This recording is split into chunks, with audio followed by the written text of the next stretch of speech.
Louvado seja nosso Senhor Jesus Cristo, para sempre seja louvado. Seja bem-vindo mais uma vez ao canal Denis o Católico. Se você me acompanha pelo YouTube, pelo Facebook, seja bem-vindo à reflexão diária do Santo Evangelho.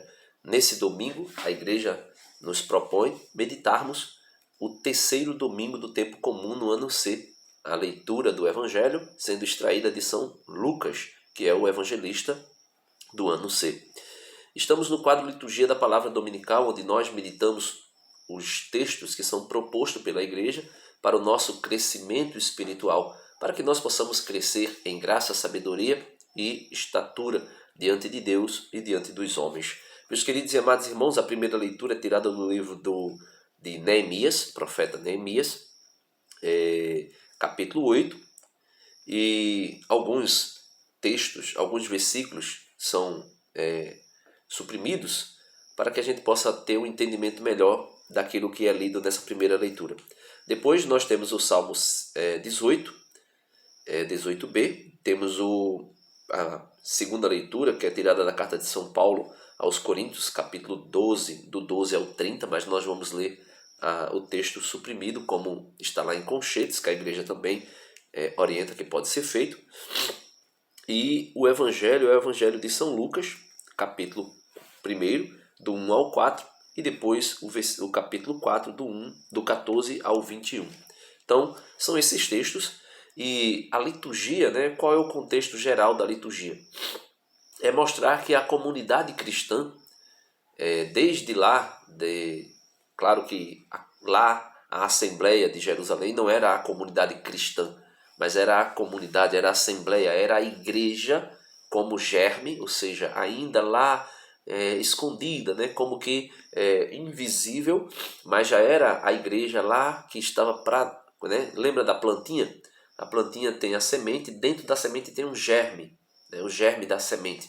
E você planta e aquela plantinha germina, ou seja, sai um brotinho.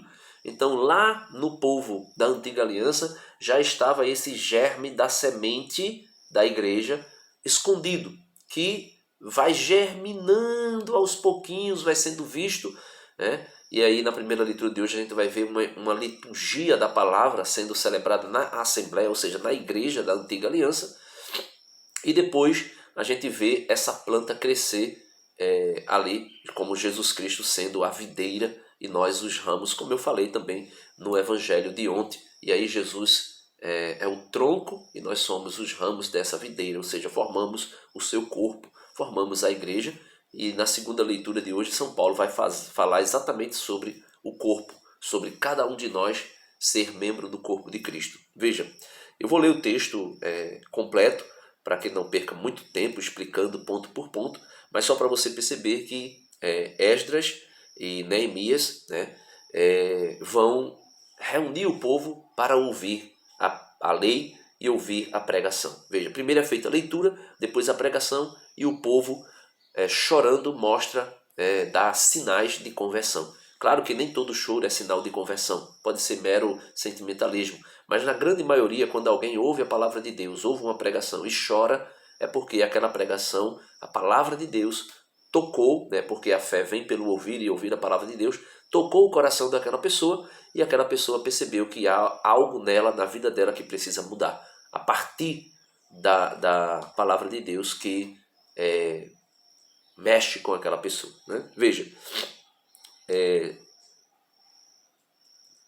leitura do livro de Neemias. Naqueles dias, o sacerdote Esdras apresentou a lei diante da assembleia de homens, de mulheres, de todos os que eram capazes de compreender. Era o primeiro dia do 7º mês, né? O 7º mês era um mês sabático, um mês de repouso, um mês que as pessoas se reuniam para adorar ao Senhor durante o mês todo. E aí tinha toda aquela norma do sábado, do repouso sabático, que deveria ser observada no 7º mês, o chamado mês sabático. Assim, na praça que fica de frente da porta das águas, Esdras fez a leitura do livro, desde o amanhecer até o meio-dia, na presença dos homens, das mulheres e de todos os que eram capazes de compreender. E todo o povo escutava com atenção a leitura do livro. Veja, ele leu de manhã, desde o amanhecer até o meio-dia. E as pessoas às vezes vão para a igreja participar de uma missa de 1 hora e ainda ficam reclamando porque o padre está falando demais. Apesar que às vezes tem padre que fala, e você não entende nada porque está falando de tudo, menos do evangelho, menos dos textos que a igreja propõe, né? Tem isso também. Mas a gente reclama facilmente de meia hora de missa, né? Com meia hora de missa nós ficamos aí reclamando, né? Falando porque está demorando. Então, Esdra, o escriba, estava de pé sobre um estrado de madeira, erguido para esse fim. Então ali é como se fosse uma espécie de púlpito. E Esdra vai começar a falar. Estando no lugar mais alto, ele abriu o livro à vista de todo o povo. E quando abriu o livro, todo o povo ficou de pé. Como acontece na igreja, né? Quando vai ser proclamado o evangelho, a gente fica de pé, né?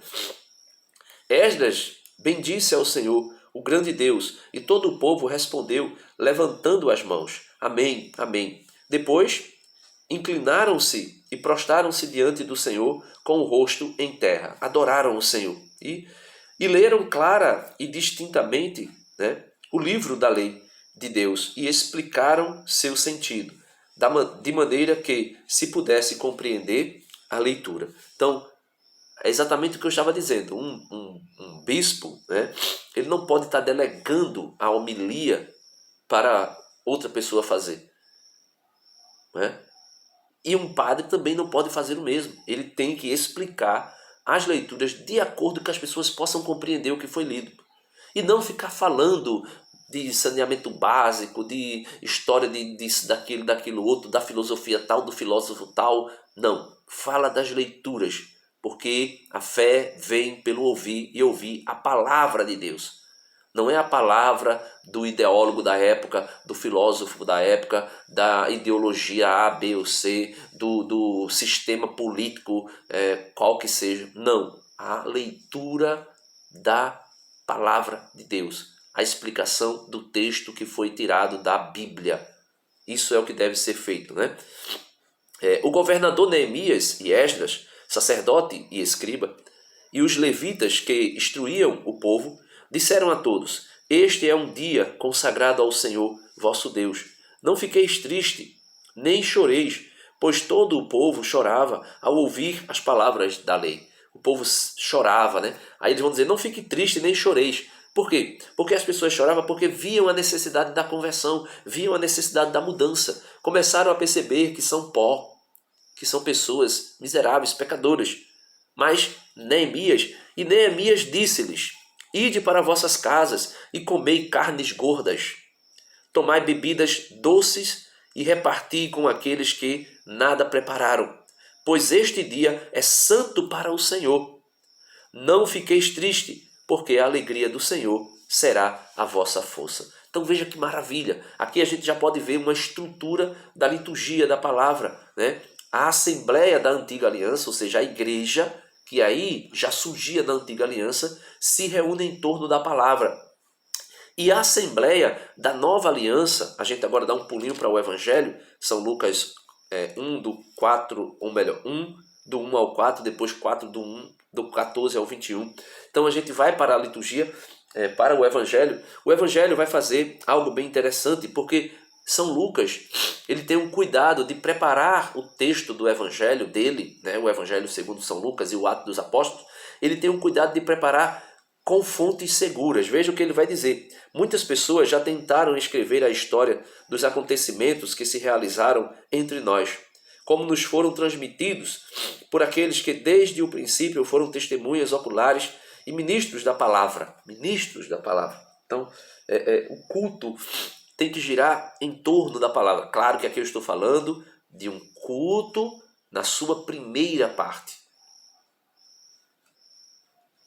Certo? Porque a missa ela está centrada no sacrifício expiatório de Cristo, na Eucaristia. Ali, no pão que o sacerdote impõe as mãos e pede que o Espírito Santo transubstancie em corpo, sangue, alma e divindade de Cristo, né? Então, assim sendo, após fazer um estudo cuidadoso de tudo o que aconteceu desde o princípio, também eu decidi escrever de modo ordenado para ti, excelentíssimo Teófilo. Aí ele vai agora para o versículo 4. Deste modo, poderás verificar a solidez dos ensinamentos que recebestes. Naquele tempo, Jesus voltou para a Galiléia com a força do Espírito, e sua fama espalhou-se por toda a redondeza.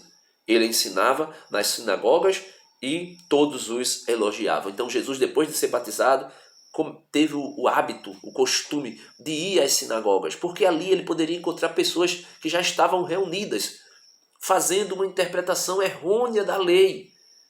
Veja, eles estavam reunidos nas sinagogas, mas não compreendiam a lei que Esdras tinha lido do amanhecer até o meio-dia. Eles não compreendiam essa lei, estavam tendo uma interpretação errônea e por isso matava pessoas em nome da lei de Deus. Né?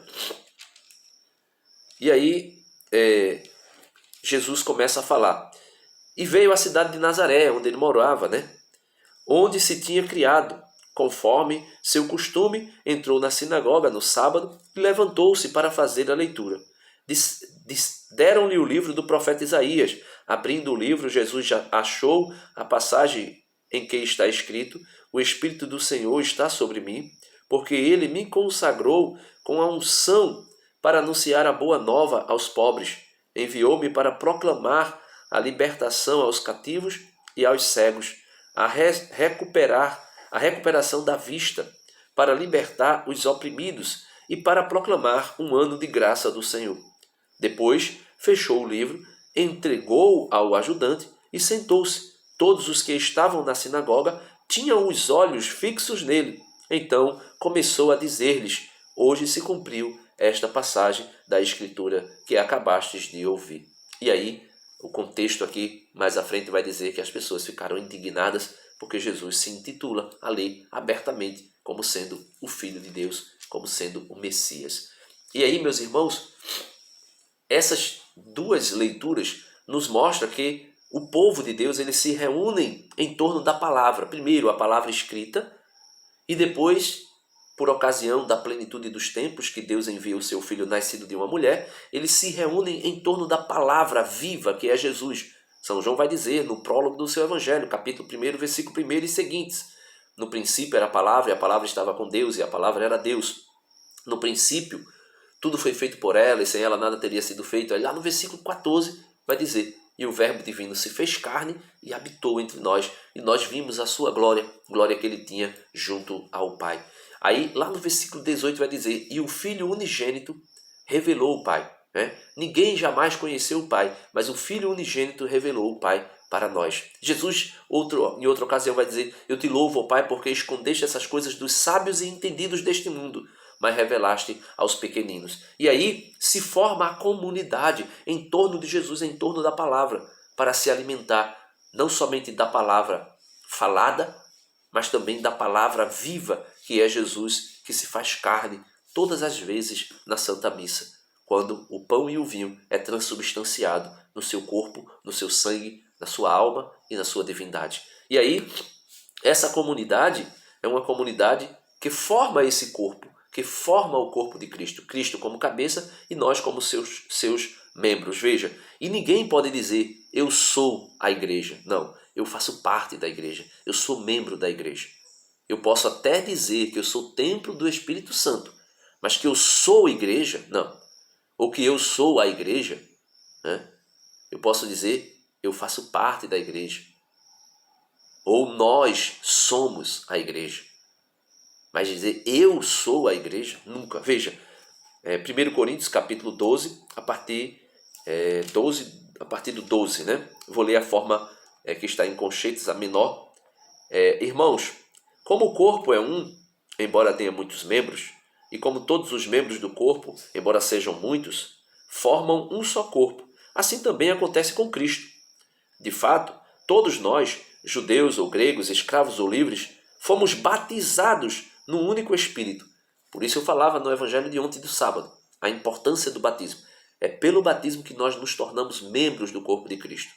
Não é somente por crer, levantar a mão, eu creio e agora já sou parte do corpo de Cristo. Não. Quem crer e for batizado será salvo. Ou ide por todo mundo e fazer com que todas as nações se tornem meus discípulos. Como? Batizando-as em nome do Pai e do Filho e do Espírito Santo. E ensinando-as a observar tudo quanto eu vos ordenei, né? Ou vos ensinei. Então, de fato, todos nós, judeus ou gregos, escravos ou livres, fomos batizados num único Espírito para formarmos um único corpo. E todos nós bebemos de um único Espírito. Com efeito, o corpo não é feito de um membro somente, mas de muitos membros. Vós todos, juntos, sois o corpo de Cristo, e individualmente sois membros desse corpo. Então aqui, a comunidade, que é o próprio corpo de Cristo, cada um de nós como membros de Cristo, formamos essa comunidade, formamos a igreja. E essa igreja, ela tem que estar alicerçada, ela tem que estar ao redor da palavra. Primeiro, a palavra viva que se fez carne e habitou entre nós, Jesus Cristo. E por ocasião do desejo, como o apóstolo, como São Lucas vai dizer, né, eu tive o desejo de fazer um estudo minucioso para vos escrever algo verdadeiramente que possa ser crido, que possa ser autêntico. E nós aí, a partir da união com Cristo, palavra, nós podemos também estar em volta, em torno da mesa da palavra, para ouvir os ensinamentos das Sagradas Escrituras que nos foi deixada por Cristo e por seus apóstolos. Quando eu digo por Cristo, por inspiração de Cristo, porque Jesus não escreveu nada, né? Que nós sabemos, não escreveu nada, mas os seus apóstolos deixaram tudo, eles que foram testemunhas oculares, e por isso nós devemos crer. Então, meus amados irmãos, uma igreja, né? Quando eu digo uma igreja, eu estou falando da igreja católica, não é uma comunidade paroquial. Uma comunidade paroquial que a cada domingo se reúne para celebrar o Santíssimo Sacrifício de Cristo Jesus no altar. E não faz vamos dizer assim, um destaque da palavra, das leituras, da homilia, para que o povo compreenda a sua fé, compreenda a doutrina, compreenda os ensinamentos de Jesus. Esse padre, essa paróquia, está colocando em risco a salvação dos seus membros. Porque nós precisamos, meus irmãos, como mostrou a primeira leitura em Neemias, como mostrou a segunda leitura, como mostrou o Evangelho, nós precisamos estar nos alimentando da palavra de Deus. Porque é ela que, ouvindo, cada um de nós, ouvindo essa palavra, vai recebendo fé. E aí, sem fé, é impossível agradar a Deus, diz o autor da carta aos Hebreus. Deus abençoe você e até amanhã, se Deus quiser. Seja bem-vindo sempre à Santa Igreja de Nosso Senhor Jesus Cristo. Vá até uma missa, participe, escute as leituras, depois participe da Eucaristia, se você estiver em condições, como a igreja pede, para assim o fazer. Se não, procure um sacerdote, se confesse, se oriente, busque saber o que você pode fazer para que você volte para a casa de Deus, para a casa do Pai. Um forte abraço, Deus abençoe e estaremos juntos nesta missão. Eu, pecador, você, pecador, nós ajudando uns aos outros para que possamos um dia nos abraçarmos lá no céu, na eternidade. Amém.